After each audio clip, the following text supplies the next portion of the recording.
Hello అండి.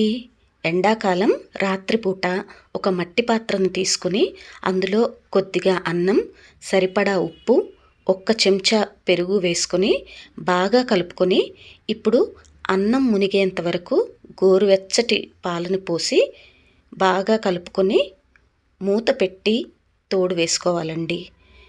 చూడండి, తెల్లారికల్లా అన్నం ఎంత బాగా తోడుకుందో. ఇప్పుడు ఈ అన్నాన్ని బాగా కలుపుకొని మనము పచ్చి ఉల్లిగడ్డ ముక్కలతోటి పచ్చిమిరపకాయతోటి బ్రేక్ఫాస్ట్గా తినొచ్చండి.